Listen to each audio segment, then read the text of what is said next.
किसी से नफरत करने वाला व्यक्ति बड़ा होता है या सबसे प्रेम करने वाला व्यक्ति बड़ा होता है? नफरत वाला बड़ा होता है या प्रेम वाला? इसलिए प्रेम करना सीखिए, नफरत नहीं, सबसे आपस में प्रेम करो। इंसानियत भगवान कैसे खुश होंगे, क्योंकि ना जाने किस रूप में नारायण मिल जाएं। आप जिनसे नफरत करते हैं हो सकता उसी रूप में भगवान आ जाएं आपके द्वार पर। इसलिए सबसे प्रेम करो। मैं आपसे प्रेम करूंगा तो मैं श्रेष्ठ बनूंगा, मैं आपसे नफरत करने लग जाऊं तो मेरा नफरत करने से लाभ क्या है ये बताओ? मैं आपसे क्यों ईर्ष्या करूं, क्यों नफरत करूं? आपने मेरा बिगाड़ा क्या है? और कोई बिगाड़ा भी हो तो वो उसके संस्कार हैं, हम नफरत फिर भी ना करें, ये हमारे संस्कार होने चाहिए। तो यदि हमें प्रेम, यदि हिंदुस्तान को जोड़ना है तो जातियां तो व्यवस्था के लिए बनाई गई थी, पर जातवाद नहीं होना चाहिए। क्या नहीं होना चाहिए? जातवाद।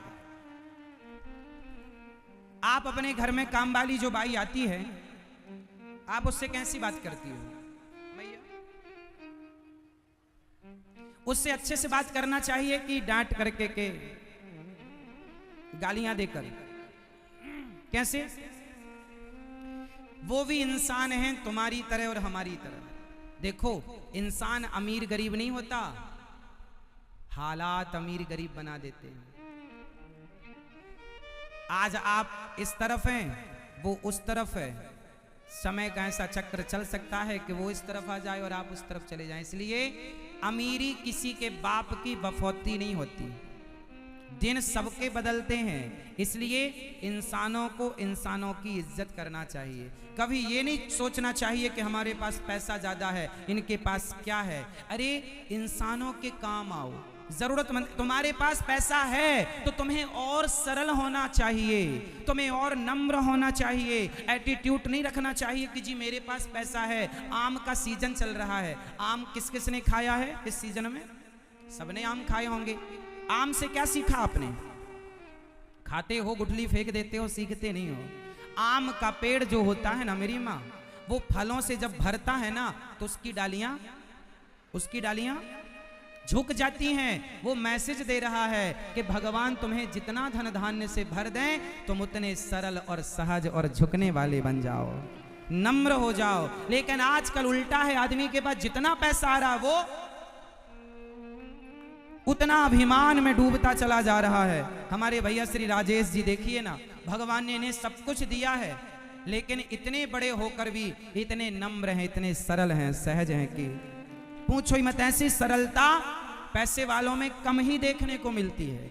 जिन पर भगवान की कृपा हो वो व्यक्ति धन पाकर भी अभिमान से बचता है, वरना अभिमान सबको अपने चंगुल में फंसा लेता है। और अभिमान आ गया रावण को। अरे मेरे पास सोने की लंका है, ये बनवासी राम के पास धरा ही क्या है, चलो उसकी पत्नी उठा लेते हैं। रावण ने अपने आप को पैसे वाला मानकर, राम को सामान्य व्यक्ति मानकर उनके साथ गलत व्यवहार किया। आप अमीर हैं, अच्छी बात, लेकिन अमीर हैं इसका मतलब ये नहीं कि गरीबों पर तुम जुल्म करोगे, अत्याचार करोगे। हाँ, लिख लेना, मैंने देखा है जिन अमीरों ने गरीबों पर अत्याचार किया, देखते देखते वो अमीर से ऐसे गरीब हुए कि उनके पास खाने को रोटियां ना रही। मैंने देखा है, मैंने समय बहुत देखा, मैंने जीवन में अनुभव बहुत पाया है। मैंने अच्छे अच्छे लोगों को देखा, धन्ना सेठों को देखा, पर जब पैसा था सीधे मुंह बात नहीं करते थे। अभिमान इतना था कि तुम्हें धूल में मिलाने की बात किया करते थे, तुम्हारी औकात क्या है, ऐसी बात करते थे। लेकिन समय ने उन्हें ही धूल में मिला दिया। इसलिए धन आए तो और जिम्मेदार हो जाना। हे विधाता, आपने मुझे दिया है तो जरूर किसी उद्देश्य के लिए दिया है। धन आवे तो धर्म से जोड़िएगा, अच्छे कार्य कीजिएगा, परोपकार कीजिएगा, सेवा कीजिएगा, जरूरतमंदों की, गरीबों की, दीन दुखियों की, क्योंकि समय सदा एक सा नहीं रहेगा। आज आपके पास बहुत पैसा है, आप मुझे लिखकर दे सकते हैं कि आज के 10 साल बाद भी इतना रहेगा? आप मुझे लिखकर दे सकते हैं कि 20 साल बाद भी इतना रहेगा? लिख कर दे सकते हैं कि 5 साल बाद भी इतना रहेगा? नहीं, लेकिन मैं आपको लिख कर दे सकता हूं कि यदि आपने अपने धन का सदुपयोग किया है तो आज के 100 साल बाद भी आपकी आने वाली पीढ़ी के पास इससे ज्यादा पैसा होगा, क्योंकि आपने उसका दुरुपयोग नहीं किया। सदुपयोग किया है तो मैं लिख के गारंटी लेता हूं, और आपने दुरुपयोग किया है तो दुरुपयोग जो करता है अपने धन का, अधिक से अधिक बेईमान आदमी का 10 साल धन चलता है। इसलिए बचिए हर बेईमानी से, और जितना धन दें भगवान उतने क्या बनना है आपको? जोर से जो मेरी मां बोलो, सरल। क्या बनेंगे? सबको गले, तुम्हारे घर में काम वाली बाई आती है, उसे भी प्यार से बोला करो, उसे भी अच्छे शब्दों का प्रयोग किया करो। अपमानजनक शब्द नहीं बोलना चाहिए। यहाँ ये झाड़ू क्यों नहीं की तूने? नहीं, उचित। कई बार तुम्हारे घर में छोटे छोटे बच्चे ना ये मानते ये तो काम वाली है, उसके लिए भी गलत शब्दों का प्रयोग। तुम बोलती नहीं हो ना, तुम्हारे बच्चे उससे छोटे हैं। धन दौलत अपनी जगह होगा, आप अपने बच्चों को इंसानियत सिखाइए कि इंसानों से बात कैसे की जाती है। पैसे की अकड़ में ना रहना साहब, पैसे की अकड़ में ना रहना। एक अच्छे इंसान बनो, एक अच्छे इंसान बनो। अच्छा एक बात बताओ, आज मैं आपको बिजनेस करने का भी तरीका बताता हूं। आप नौकरी करते हैं, मैं कहता हूं हमेशा नौकरी मत करना, नौकरी देने वाले बनना, लेने वाला नहीं। ये मैं हमेशा कहता हूं। एक चीज मैं आपको समझाऊंगा आज, वो ये है कि अच्छे व्यापारी के क्या लक्षण होते हैं। बताओ, एक अच्छा व्यापारी कौन हो सकता है? एक अच्छा बिजनेसमैन कौन हो सकता है? एक अच्छे बिजनेसमैन के लक्षण बताओ क्या होते हैं? क्या बताया? जिसे अच्छा व्यापारी बनना हो, जिसे अच्छा बिजनेसमैन बनना हो, वो पहली बात याद रखे कि जो अच्छा व्यापारी होगा उसे अच्छा व्यवहारी बनना पड़ेगा। जिसका व्यवहार अच्छा है उसका व्यापार, जिसका जोर से, जिसका व्यवहार अच्छा, जिसका व्यवहार गुड, जिसका व्यवहार अच्छा उसका व्यापार अच्छा, जिसका व्यवहार बिगड़ा व्यापार बिगड़ा। इसलिए बच्चे आगे चल के सफल होंगे, उस सफलता में भी उसका व्यवहार मायने रखेगा। इसलिए बच्चों को अच्छा व्यवहारी बनाओ कि बेटा अपने से बड़ों से व्यवहार कैसे करना चाहिए, बात करने का तरीका समझाओ बच्चों को। बेटा अपने से बड़ों से कैसे बात की जाती है, रे बे तू तड़ाक करके बातें नहीं, सदा आदर से। आपसे छोटा भी क्यों ना हो लेकिन आप उसका भी आदर कीजिए। आदर करने से, सम्मान देने से सम्मान प्राप्त होता है। यदि आपने सम्मान नहीं दिया किसी को तो वो आपको सम्मान, सिंपल है ना, फंडे हैं व्यवहार के, शिष्टाचार है ये सब। यदि आपने मुझे सम्मान दिया तो मैं भी आपको दूंगा। आपने अपमान किया है तो भले मैं अपमान ना करूं पर सम्मान की उम्मीद मत रखिएगा। क्यों जी, सही है। इसलिए जिसका व्यवहार अच्छा उसका व्यापार अच्छा, जिसका व्यापार अच्छा उसकी अर्थव्यवस्था अच्छी, और जिसकी अर्थव्यवस्था अच्छी तो अर्थ होगा तो धर्म भी होगा, तो धर्म भी अच्छा होगा, और धर्म अच्छा होगा तो लोक भी अच्छा और परलोक भी अच्छा। तो व्यवहार के ऊपर की बातें बताई मैंने, अब नीचे की बताता हूं। यदि व्यवहार अच्छा करना हो तो क्या करना पड़ेगा, अब आप बताओ। व्यवहार अच्छा तो व्यापार अच्छा, ये तो सुना आपने। व्यापार अच्छा तो अर्थ अच्छा, अर्थ अच्छा तो धर्म अच्छा, धर्म अच्छा तो लोक और परलोक अच्छा। अब ये बताओ कि व्यवहार अच्छा करने के लिए क्या करें? जोर से। व्यवहार अच्छा रखने के लिए क्या करना चाहिए? जोर से। हाँ, व्यवहार अच्छा रखने के लिए बच्चों को शिष्टाचार सिखाना चाहिए। बच्चों को सत्संग कराओ, शिष्टाचार का ज्ञान दो, तो शिष्टाचार होगा तो व्यवहार होगा। शिष्टाचार के लिए क्या करना पड़ेगा? घर का वातावरण। हाँ, इंद्र भी अपने मूड में आ रहे हैं अब।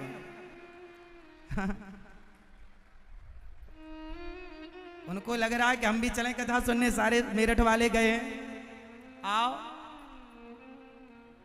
है ना मेरी माँ? चलो, तो आज से कितने लोग अपने से बड़ों का या छोटों का सम्मान करेंगे, आदर करेंगे, बच्चों को आदर करना सिखाएंगे? क्या सिखाएंगे?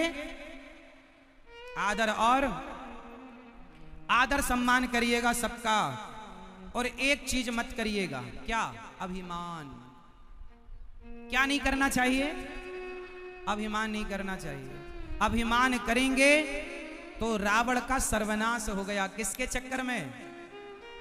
मैया, ओ मेरी प्यारी मां, किसके चक्कर में सर्वनाश हुआ? अभिमान। आदमी अपने आप को बहुत बड़ा मान लेता है, मैं ये, मैं वो, मैं वो। आज मैं बता दूं सबकी औकात क्या है? बता दूं? हाँ या ना? बुरा तो नहीं मानेंगे? जब आदमी के पास थोड़ा पैसा आता है ना, तो सामने वाले से क्या बोलता? तेरी औकात क्या है? तू कौन? तू क्या है? तू कौन है? जानता है मुझे मैं कौन हूं? जब कभी कोई आपसे उलझे इस तरह, तो आप उसको क्या जवाब दें? मैं वो जवाब दे रहा हूं आपको। देखो, इंसान को हमेशा एक चीज याद रखनी चाहिए। ये जो अभिमान करने वाले लोग हैं, वो इसलिए अभिमान करते हैं क्योंकि उन्हें अपना स्वरूप भूल चुके हैं। वो अपने आप को भूल गए हैं कि मैं कौन हूं। एक आदमी बोला, महाराज जी मेरा बहुत बड़ा घर है। तो एक संत जी बोले, अच्छा, उसके घर में? उसने बोला कि महाराज जी पूरे जिला में सबसे बड़ा घर मेरा है। तो संत जी वहां पर थे, तो वहां पर एक ग्लोब रखा हुआ था। ग्लोब जानते हैं? मानचित्र। संत जी ने ग्लोब को घुमाया और उस अमीर आदमी से पूछा, भैया जरा इस ग्लोब में, इस मानचित्र में जरा बताओ कि भारत कहां? उसने ढूंढ करके बताया, तो पूरे ग्लोब मानचित्र में इतना सा क्या होता है? इतना सा भारत। ये रहा भारत। ये पूरी दुनिया के नक्शे में भारत कितना बड़ा है? इतना सा, इतना भारत है। अब भारत इतना है, तो पूछा संत जी ने, भैया जरा बताओ इस भारत में तुम्हारा राज्य कहां है? अब उसने राज्य ढूंढा उस भारत। राज्य ये रहा, ये यूपी, ये रहा, ये यूपी, यूपी। अब यूपी में जरा ढूंढो तुम्हारा जिला कहां है? तुम्हारा जिला? उसने ढूंढा तो कहीं एक बिंदी रखी थी, हल्का सा नाम लिखा था, बारीक जिला लिखा हुआ था, मेरठ। अब मेरठ तो मिल गया मैप में। अब संत जी ने कहा, चल बता अब तेरा घर कहां है, इसमें जरा मुझे दिखा। इसमें तुम्हारा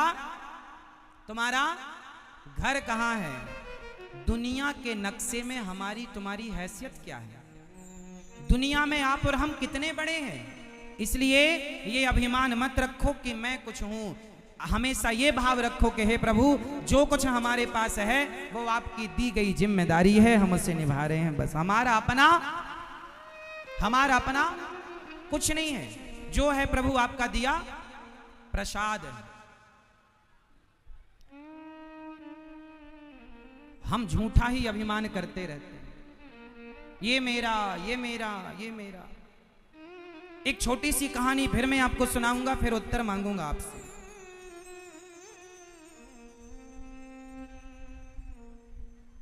अच्छा ये बताओ, आपके घर में आप कितने लोगों का पालन पोषण करते हैं? आप कितने लोगों को खवाते हैं?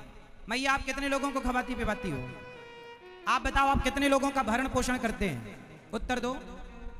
जो जितने लोगों का करते हैं उतने हाथ, उतनी उंगलियां उठाएंगे। आप कितने लोगों का भरण पोषण करते हैं? कितने लोगों के आप पालनहार हैं? उत्तर दो। आप कितने लोगों का मैया पेट भरती हो? 6 लोगों का। आप बताओ भैया, आप कितने लोगों के पालन पोषण करते हो? 5 लोगों का। मैया आप बताओ कितने लोगों का? पीछे वाले भक्त बताएंगे आप कितने लोगों का पालन पोषण करते हैं। कोई 5 लोग बता रहा है, कोई 3 लोग। आप लोग कितने लोगों का? आप कितने लोगों का? आप बताओ, आप कितने लोगों का पालन पोषण? कितने लोगों का? कोई कहता है मैं 2 लोगों का पालन करता हूं, कोई 4 लोगों का, कोई 6 लोगों का, कोई 10 लोगों का, कोई 20 लोगों का परिवार है, मैं 20 लोगों का पालन पोषण। तो याद रखिएगा, आप इस गलत फहमी से उबर जाइएगा कि आप किसी के पालनहार हैं। आप किसी को कुछ ना खिलाते ना पिलाते, सबके पालनहार भगवान हैं। पहला तो अपने आप को इस अभिमान से नीचे उतारो कि मैं किसी का पालन करता हूं, मैं किसी का पालनहार नहीं हूं, क्योंकि मैं नहीं रहूंगा तो भी लोग रहेंगे। मैं किसी को रोटी खिलाता हूं, ये अभिमान हटा दो, भगवान सबको खिलाते हैं, ये बात ऐड करो। और मैं नहीं रहूंगा तो भी लोग भूखे नहीं रहेंगे, क्योंकि सबको खिलाने वाले हम अभिमान करते हैं। किस तरह? एक बैलगाड़ी, एक छोटी सी कहानी सुनाता हूं, उत्तर देना पड़ेगा सबको। उत्तर दो। एक बैलगाड़ी जा रही थी, किसान ऊपर बैठा था, बैलगाड़ी चला रहा था, नीचे से एक कुत्ता, किसान का पालतू कुत्ता बैलगाड़ी के बीच में सेंटर पर चल रहा था। कुत्ता बीचों बीच चल रहा था गाड़ी के। तभी बगल से गधा निकला। तो गधे ने कुत्ते से कहा, कुत्ता भाई कैसे हो? कुत्ते ने कहा, मजे में है, पर थोड़ा अभी ज्यादा जिम्मेदार हो गए हैं हम। क्या जिम्मेदारी आ गई है? बोले गाड़ी हम चला रहे हैं आजकल। गधे ने कहा, कर दी गलत बात। अरे गाड़ी कुत्ता तुम नहीं चला रहे हो, बैल चला रहे हैं। कुत्ते ने कहा, कर दी ना गधों वाली बात, इसलिए तुम गधे हो। ये गाड़ी हम चला रहे हैं। कुत्ता बोला, गाड़ी हम चला रहे हैं, ये कुत्ते ये बैल हमारे बॉडीगार्ड हैं, ये बैल हमारे बॉडीगार्ड हैं, सिक्योरिटी है हमारी, बड़ा खतरा है। गधे ने कहा, अच्छा गाड़ी तुम चला रहे हो तो स्टॉप, रुको रुको। अब कुत्ता रुका तो गाड़ी, अकस्मात गाड़ी भी रुक गई। और जब गाड़ी रुकी तो कुत्ते की छाती, मैं सही कह रहा था ना, तू गधा नहीं माना? गधा बोला, अच्छा चल। कुत्ता चला, अकस्मात गाड़ी भी चल पड़ी। अब उत्तर आप दो, गाड़ी कौन चला रहा था, कुत्ता या बैल? उत्तर कौन? गाड़ी तो बैल ही चला रहे थे। ये कुत्ता अभिमान करता जा रहा है, अभिमान में कहता मैं चला रहा हूं, मैं।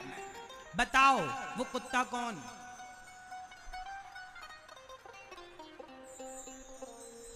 सबकी गाड़ी चलाने वाले भगवान हैं, और हम उस कुत्ते की तरह झूठा अभिमान करते हैं। मैंने ये किया, मैंने वो किया, मैं ना होता तो ये ना होता, ना साहब तुम ना होते तो भी ये होता, क्योंकि कराने वाला तो कोई और है। इसलिए आप ये मत कहो कि मैं करता हूं, नहीं, हे प्रभु आप करते हैं, मैं निमित्त हूं, भगवान मेरे से करा रहे हैं, भगवान मेरे से करा रहे हैं। तो आप कभी अभिमान करके ये ना कहें कि मैं करता हूं, कुत्ते की तरह मैंने ये किया, मैं चला रहा हूं। सबकी गाड़ी कौन चला रहा है? जोर से, सबकी गाड़ी चलाने वाले। और हम किसकी तरह अभिमान करते हैं? उस कुत्ते की तरह। तो आज से आप लोग उस कुत्ते की तरह अभिमान कौन कौन नहीं करेगा? जो नहीं करते थे वो भी हाथ उठाएंगे, और जो नहीं करेंगे वो भी हाथ उठाएंगे। अभिमान से बचो, और जो है भगवान की कृपा मानो। तो आज से कितने लोग इस अभिमान से बचेंगे और अपने आप को सदा भगवान का दास मानेंगे? नाथ सकल संपदा तुम्हारी, मैं सेवक समेत सुत नारी। ये चौपाई आपको याद करनी है और रोज सवेरे बोला करो, मेरे संग गाओ। नाथ सकल संपदा तुम्हारी, नाथ सकल संपदा तुम्हारी। क्या मतलब हुआ इस चौपाई का? नाथ सकल संपदा तुम्हारी, क्या मतलब हुआ? अर्थ बताओ। हे नाथ, ये सारी संपदा, ये सब कुछ नाथ सकल संपदा तुम्हारी,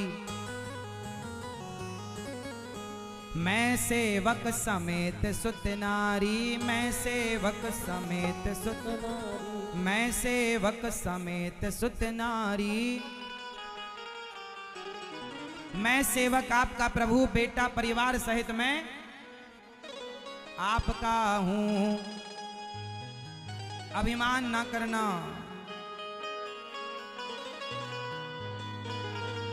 अभिमान जब आता है ना तो देखो व्यक्ति क्या क्या कर। एक अभिमान से भरा भजन में आपको सुनाता हूं। जिस भजन में अभिमान है और एक का अभिमान नष्ट होगा इस भजन में, और एक की सच्चाई आप समझेंगे, और ये सच्चाई आपकी। नमस्कार दोस्तों, आप सभी का हार्दिक स्वागत है श्री अनिरुद्ध आचार्य महाराज के इस विशेष वीडियो में। कृपया वीडियो को अंत तक जरूर देखें। इसमें आपके जीवन को प्रेरणा देने वाली बातें समाहित हैं। और हाँ, चैनल को सब्सक्राइब करना ना भूलें ताकि हर नया वीडियो आप तक सबसे पहले पहुंचे। अंग्रेज हम पर शासन करते रहे। आज भी हमारे देश में क्या चल रहा है? आज भी हमारे देश में जातियों के नाम पर लड़ाइयां चल रही हैं। ये इस जाति का, वो उस जाति का, जाति जाति जाति जाति। एक बात बताओ, हम लोगों को जातियों के नाम पर भटके रहना चाहिए या सनातनियों को संगठित रहना चाहिए? किसमें भला है सनातनियों का?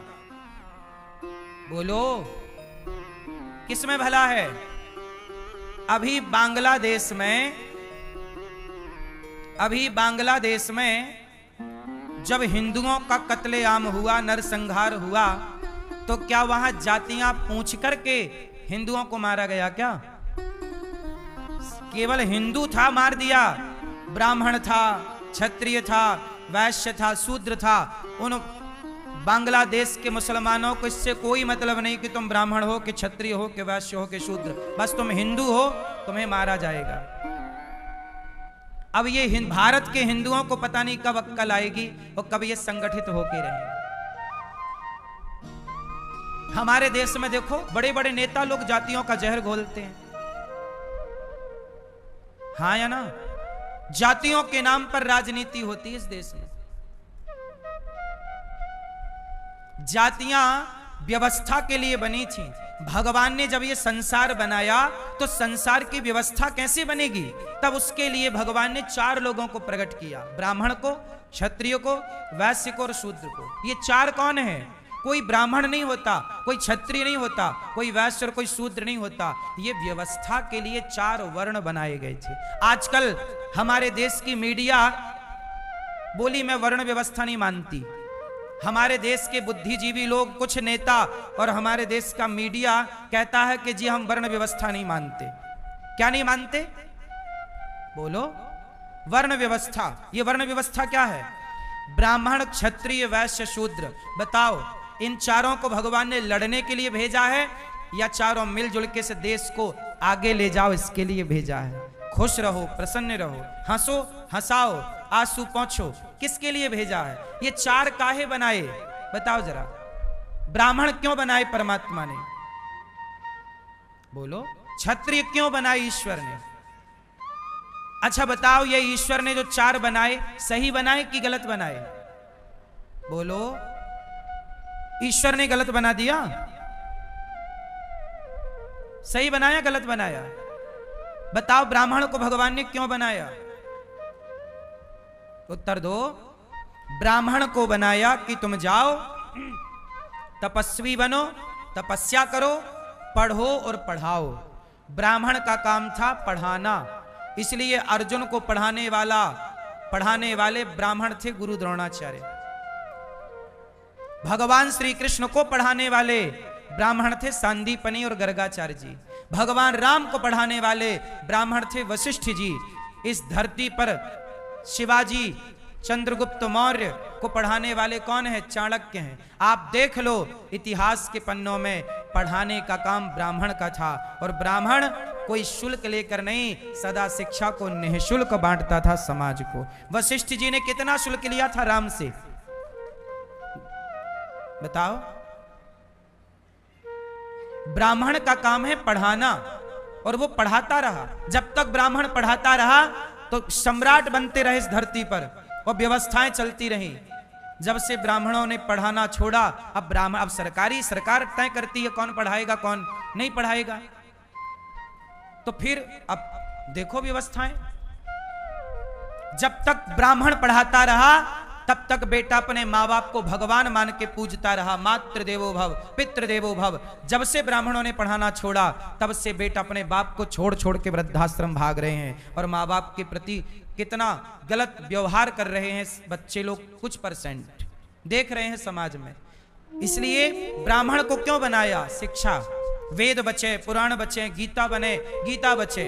आप बताओ, इस देश में ब्राह्मण, आजकल ना बहुत लोग ब्राह्मणों से नफरत कर रहे हैं। अभी आपने देखा ब्राह्मणों के प्रति कितना जहर कुछ लोग घोल रहे हैं। सारे ब्राह्मणों को यदि धरती से हटा दिया गया, एक बात जरा ध्यान से सुनने की है, इस धरती से सारे ब्राह्मणों को हटा दिया जाए तो बताओ गीता रह जाएगी? वेद रह जाएंगे? आज इस धरती पर यदि वेद किसी को याद हैं तो किसे याद है? गीता। या गीता तो तुम सबके घर में गीता की पुस्तक है, कर लो ना याद, कर लो गीता के श्लोकों का सीधा सीधा सही सही अर्थ। नेताओं ने अभी कुछ दिन पहले एक चौपाई पर बवाल मचा दिया। नेताओं ने बोले तुलसीदास जी ने गलत लिखा है, ढोल गवार शूद्र पशु नारी सकल ताड़ना के अधिकारी। यह चौपाई जो सुंदरकांड में है, बोले ये गलत है। किसने बोला? नेताओं ने बोला, संसद में बोला कि ये चौपाई गलत है। अब सोचो कि ब्राह्मण ना होते इस धरती पर तो वो चौपाई का सही अर्थ कौन करता? अरे ढोल गवार शूद्र पशु नारी सकल ताड़ना। वहां ताड़ना शब्द का अर्थ मारना नहीं है, ताड़ना शब्द का अर्थ देखना है। अब इतना सा एक चौपाई का अर्थ ये नेता लोग सही नहीं कर पाए तो ये वेद पुराणों का क्या अर्थ कर पाएंगे? यदि ब्राह्मण ना हो तो कौन सही अर्थ करके देगा? ये तो अर्थ का अनर्थ कर डालेंगे। इसलिए धरती पर ब्राह्मणों का होना जरूरी है या नहीं? और आपको एक बात बताऊं, भारत में सबसे कम किस जाति के लोग हैं? क्या आकलन है आपका पता है? सर्वे देखा आप लोगों ने? भारत में सबसे कम सिर्फ 2% लगभग, जो मैंने पुराना सर्वे पढ़ा देखा, लगभग 2% से भी कम ही ब्राह्मण है इस देश में। सबसे कम जनसंख्या इस देश में यदि किसी की है, इस धरती पर सबसे कम जनसंख्या वाला कोई है तो ब्राह्मण है। और उसी ब्राह्मण के दुश्मन देखो कितने लोग बन जाते हैं। आजकल सबको ब्राह्मण बनना है।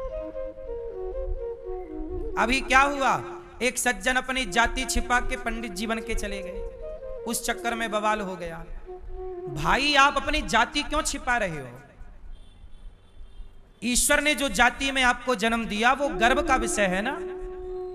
क्या रैदास जी ने अपनी जाति छिपाई? वो तो रैदास जी होके भी इतने श्रेष्ठ कर्म किए कि बड़े बड़े ब्राह्मण भी उनको प्रणाम करते हैं।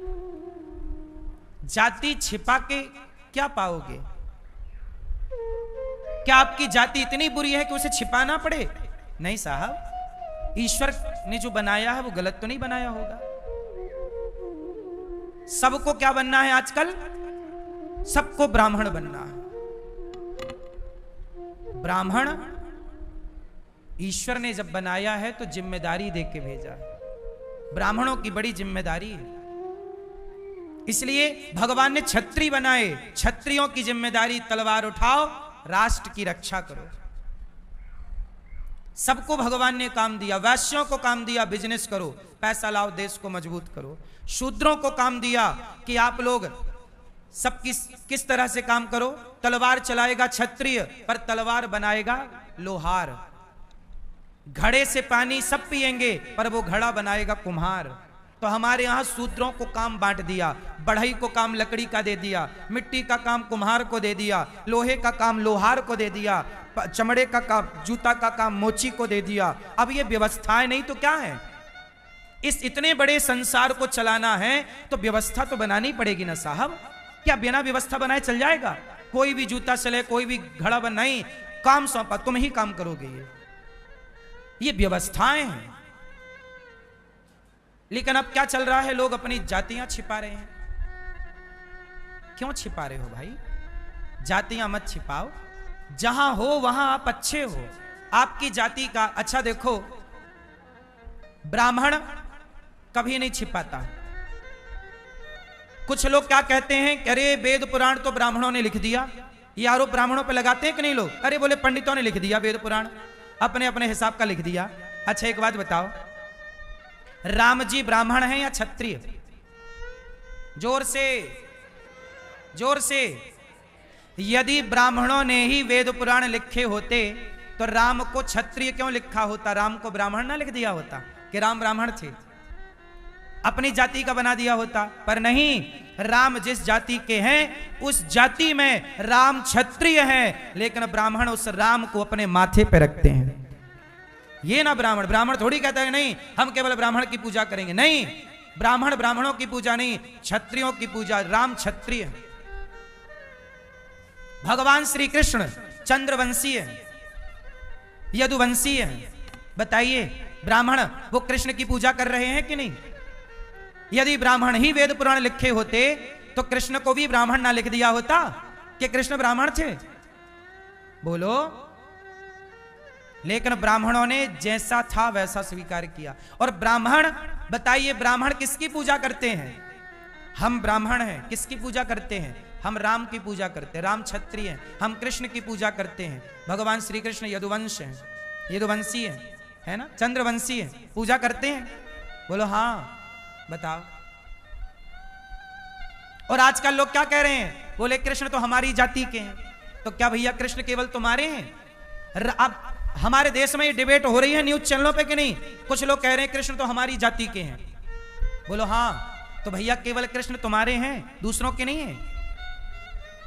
अब आज के युग में अब भगवान को भी बांटने लग गए कि ये हमारे हैं, ये तुम्हारे नहीं है।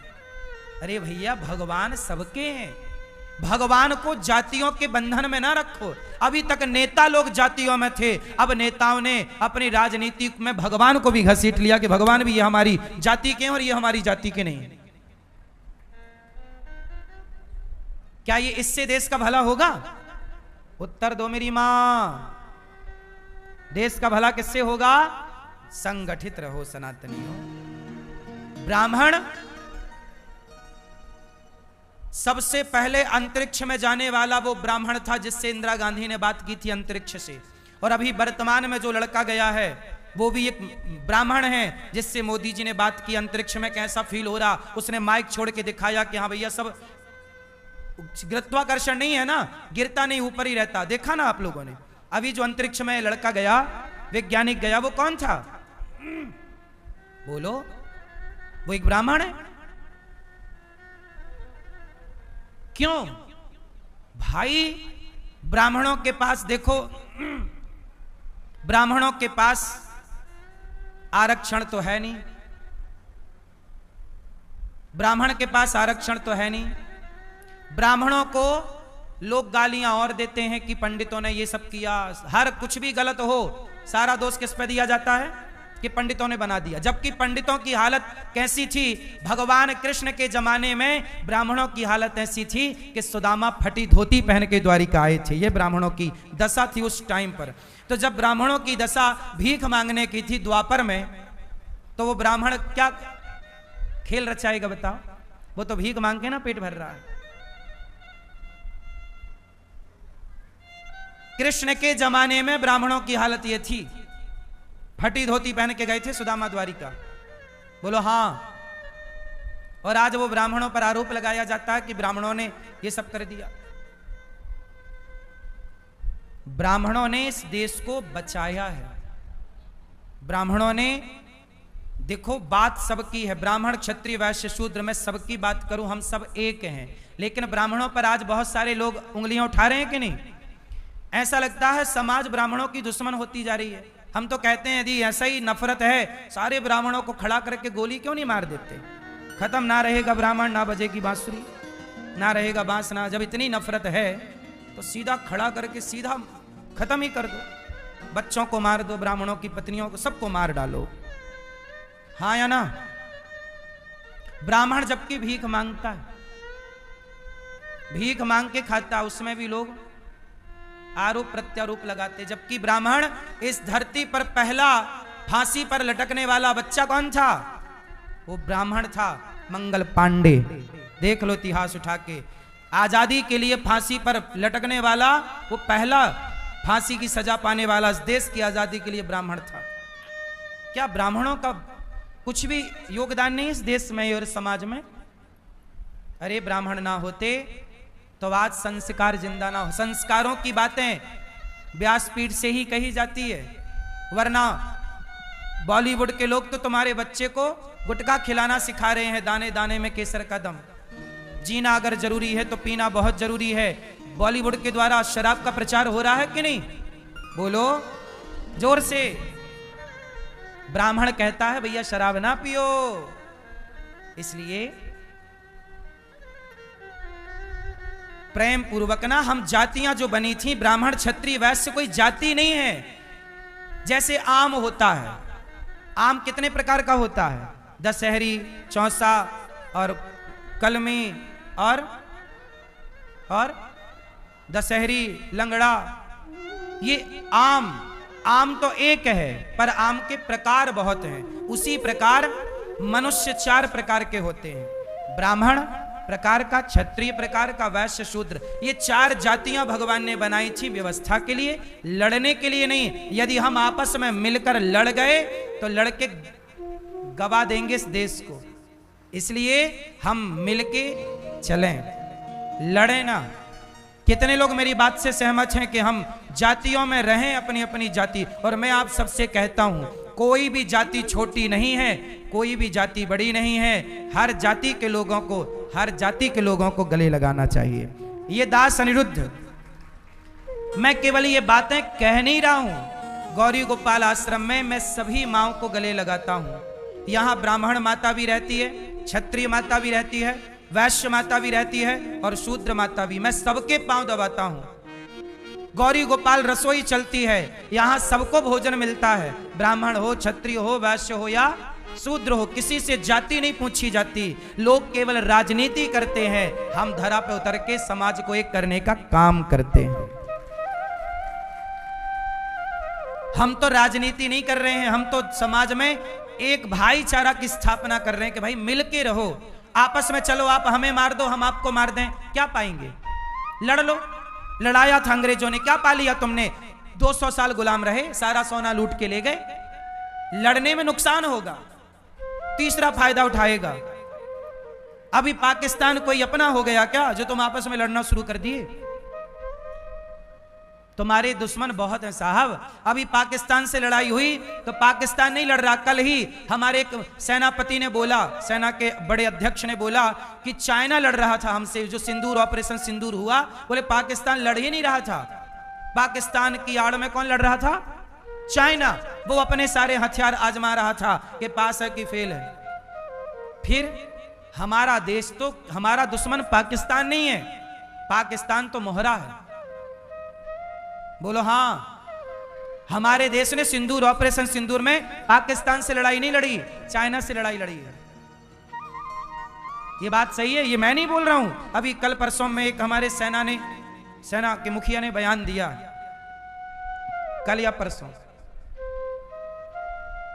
आपको क्या लगता है, क्या तुम्हारे दुश्मन कम हैं जो तुम आपस में लड़के एक दूसरे के दुश्मन बन रहे हो? संगठित रहोगे, देश में खुशहाली होगी। आपस में लड़ोगे, कुछ ना होगा। मरने मारने से काम नहीं बनता, ठीक है? प्यार मोहब्बत से रहो, सबको गले लगाओ। ब्राह्मणों को भी गले लगाओ और शूद्रों को भी गले लगाओ। हमारे यहाँ एक दूसरे मिलजुल के रहो। 4 भाई हैं। आप कितने भाई हो भैया? 2 भाई। आप कितने भाई हो? 2 भाई। आप कितने भाई हो? 2। आप कितने भाई? हम 2 भाई नहीं हैं। हम सब कितने भाई हैं? 4। हम 2 भाई। आज से कभी मत कहना कि हम 2 भाई हैं, सदा कहना हम 4 भाई हैं। कौन कौन भाई?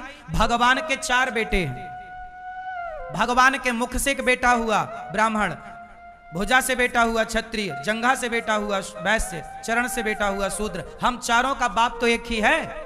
जब चारों का बाप एक है तो हम चारों भाई हो गए। इसलिए चारों को मिलके रहना। और हम 4 भाई हैं, ना कि कोई 2 भाई, ना कि कोई 1, ना कि कोई 3। कितने भाई? हम 4 भाई मिलजुल के। और सुनो, 4 भाई हम कौन कौन हैं? और सुनो, हमारा एक भाई है जैन। जैन कौन है? जैन हमारे भाई हैं। एक जैन मुनि की मैं बात सुन रहा था आज। उन्होंने कहा कि हम कोई हिंदू से अलग थोड़ी हैं, हम हिंदू ही तो हैं। जैन एक परंपरा है, पर जैन और हिंदू ये दो नहीं है।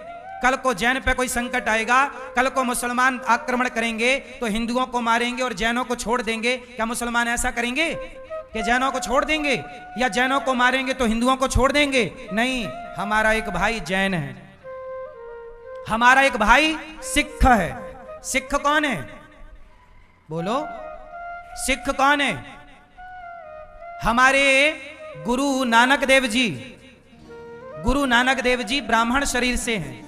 पता है आपको गुरु नानक देव जी कौन है? ब्राह्मण है। उनके ही तमाम जो शिष्य हुए वही सिख कहलाए। तो ये सिख लोग भी हमारे भाई हैं, कोई हमसे अलग थोड़ी है। यदि मुसलमानों का आक्रमण हुआ इस देश में तो क्या हिंदुओं को मारेंगे तो क्या सिखों को छोड़ देंगे?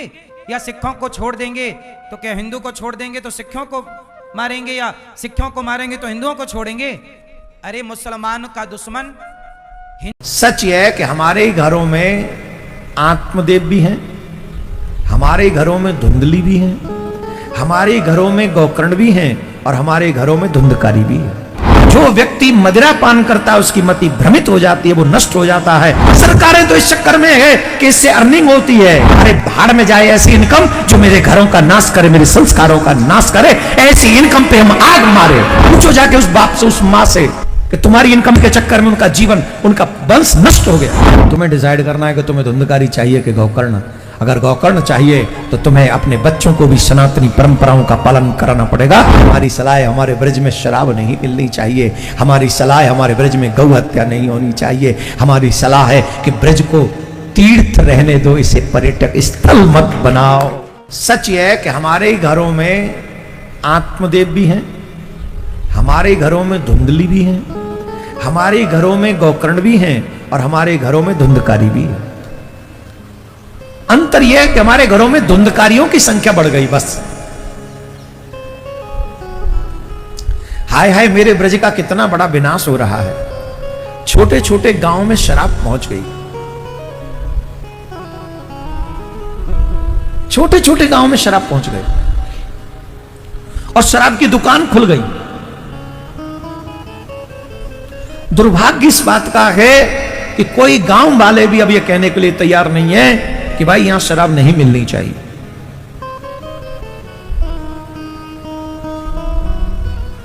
और सरकारें भी ऐसी आ रही हैं कि पहले तो जहां कस्बे में एक आध दुकान होती थी, वहां गांव में दुकानों पे दुकान खुल रही है। अच्छा, इनसे हमारे पुलिस वाले, प्रशासन वाले भी दुखी हैं। रोटी खाने को नहीं है फिर भी पी के आता है। पी के आता है तो अपनी घरवाली से लड़ता है, बच्चों से लड़ता है। और जब घरवाली से लड़ेगा तो घरवाली बच्चे किसको फोन करेंगे? 100 नंबर पे फोन करेंगे। 100 नंबर पे फोन करेंगे तो कौन परेशान होगा? किसको अंदर करोगे? दोनों ही तो एक ही घर के हैं। सुबह तक वो हाथी से नीचे उतर आएगा, वो गलती हो गई,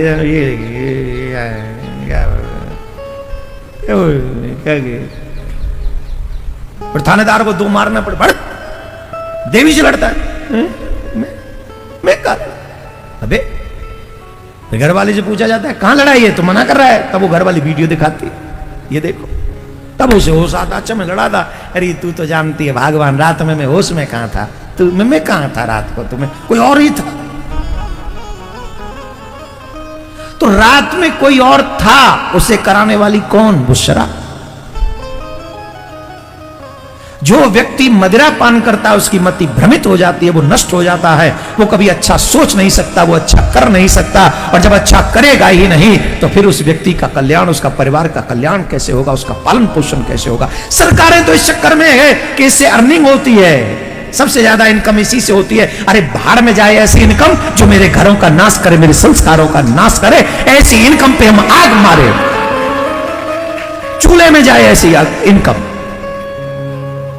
अरे जब हम ही नहीं बचे, हमारे संस्कार नहीं बचे, तो इस इनकम का क्या करें? खाएंगे क्या इसको बैठ के? क्या करेंगे बोलो?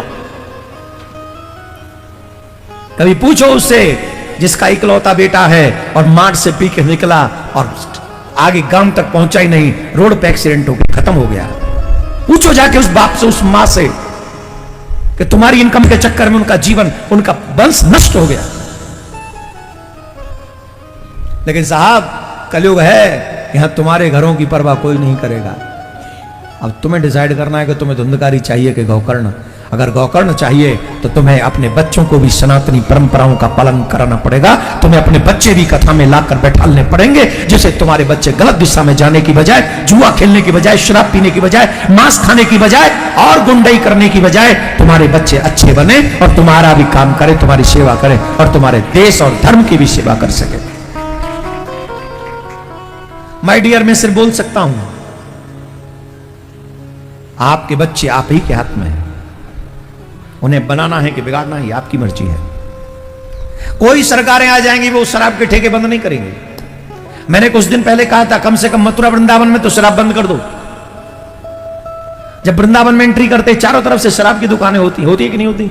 अब जाओ मार्ट से घुसो अंदर वृंदावन में, अंग्रेजी शराब की दुकान। कहां है हम? स्विट्जरलैंड में है। और एक जगह तो लिखा तो आधार शून्य है। जैसे शून्य शून्य शून्य क्या महत्व, पर एक रख दिया, आधार हो गया एक। अब शून्य रखो तो 10, फिर शून्य रखो तो 100, फिर शून्य रखो तो 1000, फिर शून्य तो 10,000। वो 10 गुना बढ़ता चला जा रहा है। सब साधन का आधार नाम है, जो प्रातः चेतना से लेकर शयन अचेतना तक या जीवन से लेकर मृत्यु तक हर समय नाम का नियम ले लेता है। उसके हृदय में बस करनी, चित्त हरणी, महासुख प्रदान करने वाली ये जुगल जोरी प्रकाशित हो जाती है। पता नहीं कैसे साधक जो सत्संग को मनन नहीं करते और चिंता कर लेते हैं। कोई साधक तो इस बात से चिंतित है कि अभी तो ठीक है, आप सत्संग सुना रहे, आप साथ है, आपकी डांट है, आपका दुलार है, लेकिन कभी दुर्भाग्यवशात अगर मुझे ये सौभाग्य ना मिला तो मुझे भरोसा नहीं कि मैं चल पाऊंगा। तो मुझे लगता है कि जिनको ऐसा है तो आप देख लेना, यदि आप समर्पित हो तो आज तुम प्रमाद कर सकते हो, लेकिन जब कल शरीर नहीं रहेगा तब तुम प्रमाद नहीं कर सकते हो। ध्यान रखना, अगर शरणागत हो तो तुम्हारे दिमाग में बैठ जाएगा गुरु। अभी तो शरीर से है इसलिए बेपरवाह हो, लेकिन जिस दिन ये शरीर ना रहा या गुरु का शरीर नहीं रहेगा तो सच्चे शरणागत के दिमाग में गुरु बैठ जाते हैं और वो विरह और मिलन की तड़प में पूरा जीवन समर्पित करके वो उच्च कोटि की अवस्था को प्राप्त होता है। बिल्कुल ऐसा ना सोचा जाए कि फिर क्या होगा, फिर वही होगा जो मंगल विधान श्री जी रचती हैं। हमारा जीवन श्री जी के चरणारविंद में समर्पित है। हमारा कर कमल श्री जी ने पकड़ लिया है, भरोसा करो। कैसे जानोगे श्री जी ने पकड़ लिया? जब रसिक जन पकड़ ले तो जान लेना श्री जी ने पकड़ लिया। कहो कृपा उपजे के भांति, तो बोले रसिकन संग फिरो दिन राती। रात दिन यदि रसिक महापुरुषों का संग है तो कृपा ही कृपा मेरी लाडली की है। भगवान का जो भक्त है वही यथार्थ में बंदनीय है। जगत में जो बंदनीय है वो भगवान की भक्ति में जो मस्त है वही सतरति सतरति सालोकांतार्यति। जो भगवान की भक्ति में मस्त है वो स्वयं तर जाता है, स्वयं तर जाता है, वो लोगों को तार देता है। देखो जब भक्ति मार्ग में चलोगे, अगर गुरु आज्ञा में नहीं रहे तो और सब कुछ मिल सकता है, लेकिन गुरु निष्ठा और भगवत प्रेम नहीं मिल पाएगा। इसको दिमाग में लिख लो चाहे कागज में। इसे स्वार्थी बुद्धि नहीं निर्णय कर पाएगी, इसे नहीं समझ पाएगी। संकेत किया जाता है ऐसा मत करो, सामने वाले को लगता है बहुत लाभ मिल रहा है, अरे बड़ी हानि हो रही है। जो लाभ के लिए चले थे, जिस लाभ को मिलना था वो छूट गया, तेरा आश्रय छूट गया, तेरी बुद्धि में भ्रम पैदा हो जाएगा, तेरी बुद्धि में अश्रद्धा पैदा हो जाएगी, तेरी बुद्धि कभी श्री जी में नहीं लगेगी। तू खिलवाड़ समझता है। सब छुटा करके एकमात्र श्री जी का भरोसा पड़े रहो, भगवत प्राप्ति हो जाएगी। भरोसा अंदर से अपनी बुद्धि का ले लिया, भरोसा धन का ले लिया, भरोसा अपने प्रबल पुरुषार्थ का ले लिया, चूक कर दी। भगवान का जो भक्त है यथार्थ में वही बंदनी होता है जिसे भगवान ने अंगीकार कर लिया। किसे अंगीकार कर लिया? जिसने सब भरोसा आशा एकमात्र प्रभु के चरणों में, वही भक्त है जिसको एक भरोसो एक बल एक आस विश्वास, एक राम घनश्याम हित चातक तुलसीदास। एकमात्र अपने प्रभु से ही आशा भरोसा बल, एकमात्र प्रभु से, प्रभु के सिवा और कुछ हमारा बल नहीं।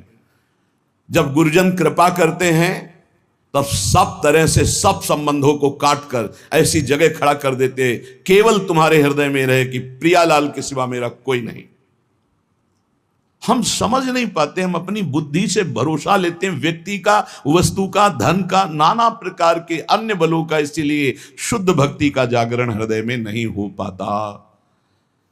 भक्त वही है जो एकमात्र श्री भगवान को अंगीकार करता है, और वंद्य वही है जिसको श्री भगवान अंगीकार कर लेते हैं। अर्थ शब्दों में तो समझ में आ रहा है, लेकिन आंतरिक अर्थ है, भक्त वही है जिसने भगवान को अंगीकार किया, और जगत वंद्य वही है जिसको भगवान ने अंगीकार कर लिया, भगवान ने स्वीकार कर लिया। भगवत भक्ति के बिना जीना क्या जीना, मुर्दे का जीना। जिन हरि भगत हृदय ने यानी, जीवित सौ समानते प्राणी।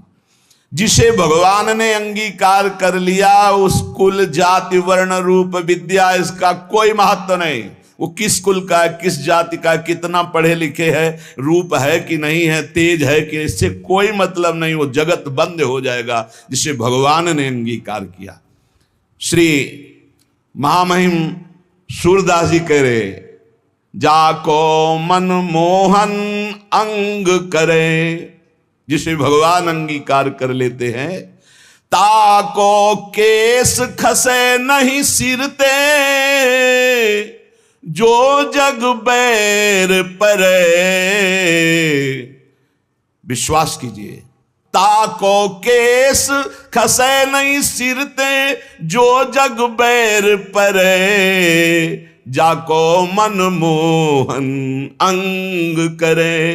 किस माने बाल, एक भी बाल कोई सर का उखाड़ नहीं सकता है जिसके भगवान रक्षक हो गए, जिसको भगवान ने स्वीकार कर लिया। हिरण कश्यप परहार थक्यो, प्रहलाद नने कुडरे। अजहू लगी उत्तान पा